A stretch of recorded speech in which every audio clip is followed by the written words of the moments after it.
All right, let's move the club around in front of the screen a little bit. I think this is where I need to be. Um, More video time, E. You can talk. You don't want to be on the internet? It's secret, unlisted. Um, okay, so what do I want to say? Let's talk about. Okay, let's talk about P7.5. Okay, so using this as just a basic reference point. Oh, you know what? Let's do this instead. So, in regards to your mechanics, again, based on what you were telling me, then let's just talk about not whether you're doing it or not, because we don't need to get into that, but just generally the function of good baseline mechanics in terms of body movements. What I was saying about air traffic today, what I was saying about um,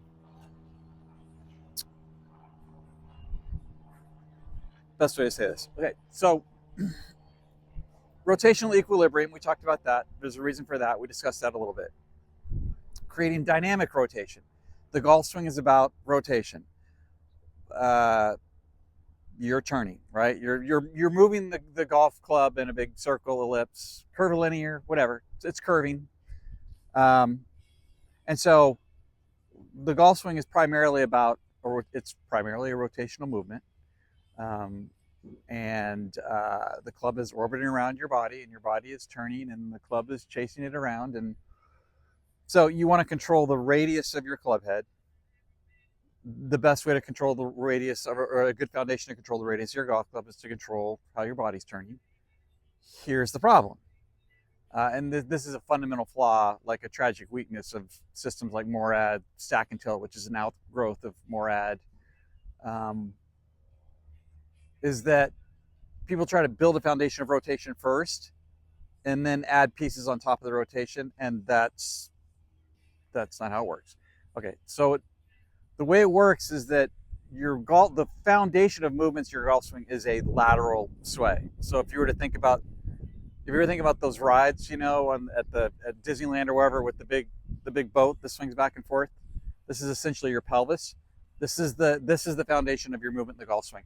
The reason that has to be put in place first, and this I'm mentioning this partly because not because I want to do an entire treatise on how the golf swing is built, but from the foundation up, but because you'd mentioned it.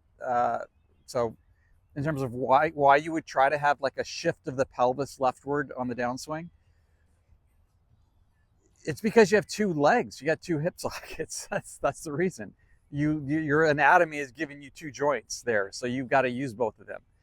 And if you some of these systems have tried to shortcut that and pretend like you don't have two legs. So try and treat it as a purely rotational movement, and it's just not. You're not utilizing your anatomy well. You're not going to generate the kind of forces at the ground you need to create a foundation of good movement, unless you're using both hip sockets. Although the geometry seems like it's going to be more simple when you just try to do a turn centered rotation, it's going to be more complicated. You're actually going to make more compensations to make it look like a tight circle. There's so many problems with it. Uh, you don't have to ask me how I know all this, because I had to live through it. So you have two legs. You're trying to put as much force through the ground across as big a piece of real estate as possible with your two legs. Okay. So the foundation of the movement of the golf swing is this. You can see it's like right now I'm just doing abduction, adduction of the hips, but I'm just swaying the hips back and forth. Because what you're going to do is you're going to try to move weight into your right leg going back, and you're doing that by initially shifting your pelvis. Like this looks exaggerated because I haven't plugged in the rotation, right? But this is essentially what the backswing looks like without the rotation, is in terms of the pelvis movement, right? So you're moving your hips like this. You're moving the center of gravity, your pelvis, to the right to step on the right foot, put pressure into the ground. And the reason I say GRFs are about friction is because GRFs are about friction. That's why I said it. because that's the way it is that as I put more weight on the foot, then I can rotate against the leg better, because the foot won't move because there's friction under the foot, because I put more pressure on it, right? The harder I step on it, the more friction I have available. So it's like, again, here's the racing analogy. Formula One tire, downforce on a Formula One car. When you push the tire harder against the ground, then you have more shear force available in the tire to go around the corners faster, right? Before you start getting slippage and slip angle and all that stuff. So this is what's happening. Same thing is happening with your GRS, with your ground force, right? So obviously you're looking at shear forces this way and shear forces this way. That's your lateral, and then your rotational. And then you also obviously have some vertical, but the vertical plays a role. Now, this is why you see guys' left foot fly off the ground, especially when they're hitting drivers, because the vertical doesn't rely on friction anymore, because it's more upward and downward. That's part of the equation too. That's an added complication that comes a little bit later. But for the purposes of simplicity, you need to put your leg in a spot where you can turn against it. And you can't turn against it if the foot slips, and your foot's going to slip if it doesn't have friction. And if you don't get weight on it and you don't push the foot into the ground, you're not going to have enough friction. That's how it works, right? So when you are shifting your pelvis like this, a split second, like almost, so immediately afterwards, when you start moving the system laterally to the right, you're going to start triggering rotation. Right? So if you do it right, it's still going to look like the right hip falls behind you. But the issue you see, and this is taught on the internet all the time, even among some good coaches, is that they start to talk about rotation before they start about the shift. The shift has to happen before the rotation, because if you set in rotation immediately, like the hip falls behind you, the tailbone starts to go toward the target, you never get into the foot the right way. You may do it this way. You're either going to look like this, or you'll spin it back behind you, and then you'll hump to the right, and then you'll see it happen too late, right? But it's actually a coast to the right, and then the right hip falls behind you. And the other thing too is you want to create pelvic tilt, and this abduction, adduction, this is your pelvic tilt. Let me get at this angle so you can see it better. So by swaying my hip this way, I've automatically gone like this, right? These are my femurs and my pelvis, abduction, adduction. So as I adduct into the right leg, this angle is getting more acute. This angle is getting a little bit more obtuse, bigger. And then as I said in rotation, this slant this way as I rotate is some of it, not all of it, some of what is creating pelvic tilt, so that my hips are tilted more downwards, right? And a lot of that is from the fact that I did this. There's some of your pelvic tilt right there. So sway is tilt. Those things are essentially synonymous. Now, the fact that your left leg bends without your right leg losing much flex, that's part of the tilt also. So those two things are happening together. But this is how you load up and deep into your right leg, or get your hip turned deep behind you while increasing the pressure into your right foot. You have to have the foundation of the pelvic sway right before you trigger rotation. Now, once you trigger rotation and you've turned into your right leg really good, now once the pelvis, so when you move into adduction, you're also, as you turn, you're going to start to move into internal rotation right here at the right hip. So you're essentially taking your pelvis and you're humping your right leg. That's basically the internal rotation part. And then obviously then your torso is rotating on top of that. So you have these building blocks of rotation stacked all the way from the ground up, or from the pelvis up, center of gravity up, whatever, however you want to define it. Now, because you've shifted to the right, the whole system's gone this way, you have to go back to the left to use the left leg, right, on the exit stage of your golf swing. So what do you need? Well, you need pelvic shift again. You need lateral motion. You need to move the system back to the left laterally, right? So really good players will look like a little shift to the right, load into the right leg. Then they're going to push the pelvis off the right leg. They're going to start that move back to the left. And they'll start to concentrate more on getting that pelvis to shift before they trigger rotation, okay? The reason it's important to make sure the pelvis gets shifted again first before rotation triggers is because you're trying to put now weight on your left foot. And if you load up the left foot like a springboard, you have more friction available. Does that sound familiar? To create not only shear force this way, but also vertical force up. So the springboard is loading up so you can use the vertical at the end of the phase, but you also have to set rotation in. And I can set rotation in more aggressively the more weight I get on the foot, because now I have more friction and I have more shear force available.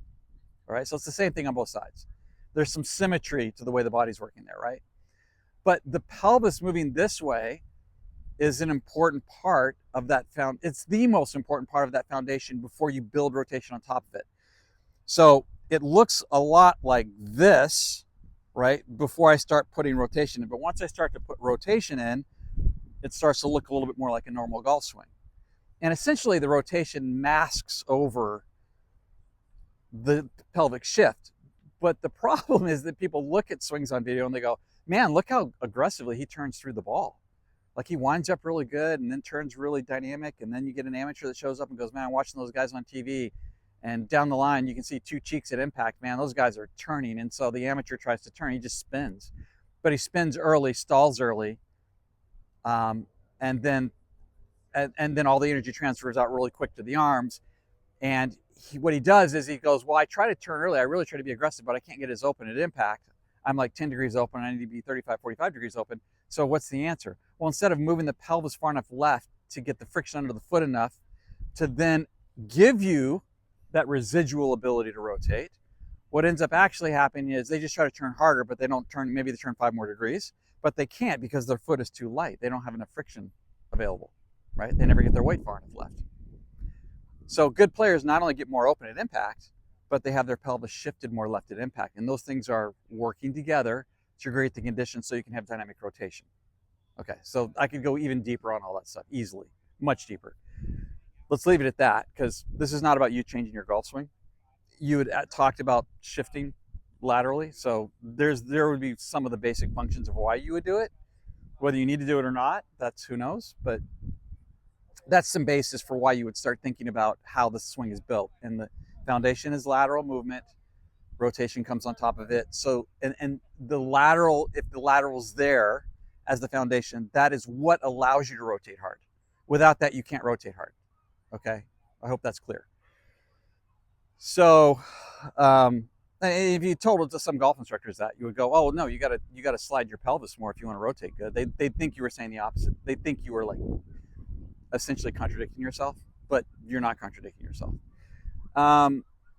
So let's build on that. So if we're going to talk about that, to create doing those types of things so you can create dynamic rotation. You want to create dynamic rotation because once it's time to rotate, it's full tilt boogie on the rotation, man. It's just, you want to set your body up in a position where you've dive bombed the ball, the left foot, the left leg's ready to work as a springboard. I got a ton of weight on top of it, and then you explode to the left as fast as you can make it go. Like from the down the line version, you're settling into the shot. Arms are kind of falling down in front of your chest. Actually, to P5 they aren't, but from P5 to P6, the arms are falling down. And then you haven't turned open too much because you haven't triggered too much rotation, right? So now all of a sudden I've got my left leg set up perfectly to fuel the rotation that's coming next, and the rotation that's coming next, and it's coming hard and fast, right? So right here, shoulders are still closed as I come down to P6. And then from here, I've shifted my pelvis. So now I've loaded up my left leg, and now I'm ready to absolutely go super spin cycle, right? So that's one of the keys with sequencing all these segments, is to get everything delivered down into the gateway so that you can explode with rotation through P7.5, right? You're going to build up all that rotation, unleash that rotation, and then feed that rotation out through the arms into total throw out. If you can rotate dynamically like that, when you set up rotation properly, you haven't artificially created a turn, swing, center, turn, C Morad, C stack and tilt, C the rotary swing, some of this other nonsense. If you set up rotation properly, as you move through rotation dynamically, now it gives you a really tight control of what the radius of the club head is doing. I think I'm getting too close to the camera. And that tight control of the radius of the club head, feeding off that rotation the right way, now you can kind of move things around in a very granular way. You can make very small fine-tuned adjustments. As you're coming through this part of dynamic rotation and you're looking at a reference point like P7.5 or total throwout, let me get in the right angle here. Once you can get a kinesthetic feel of what that is, let's say you could replicate hitting a golf ball, but you could do it with a practice swing, that's another training skill you need. Like, can you make a practice swing that actually have the face square impact or theoretical impact where the ball would be?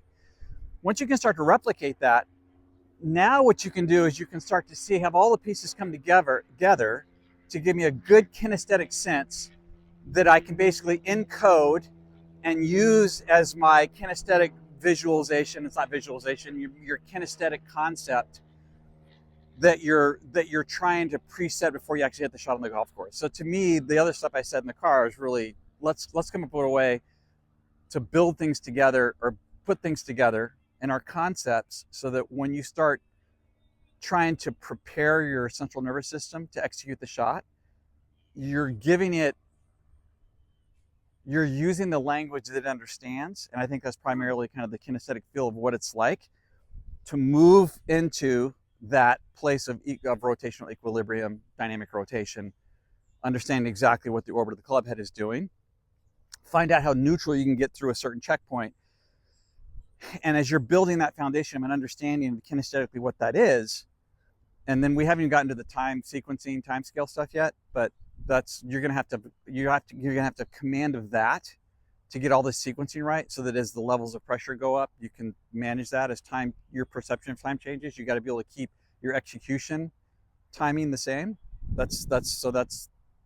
We haven't talked about that yet, but in terms of just the pure geometry of the club, let's say you were talking about how, not only from, like yesterday I was talking about how you could maybe theoretically fix an error using this toolbox to fix an error that you were getting in your delivery of the club, but just the idea of making your golf swing immediately adaptable to all conditions would be starting to sense that if this is like, if I'm going to set up, come down through impact, rotate through, release the golf club, get into this position where I feel like that's neutral, well, I could sit there and go, if that's a theoretical straight shot, I could go, well, what does a push draw look like? Well, push draw, it would look like this. So the club face is more closed, and I've essentially shifted the functional swing plane out to the right a little bit more. So the club head's gone more like this, but coming down to P6, the shaft is pointed more this way.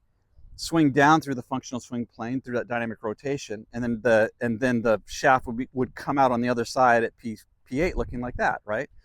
So I'm trying to do this at kind of 45 degrees so that gives you a little better picture of what we're talking about. So there's the straight shot, but there's the push draw.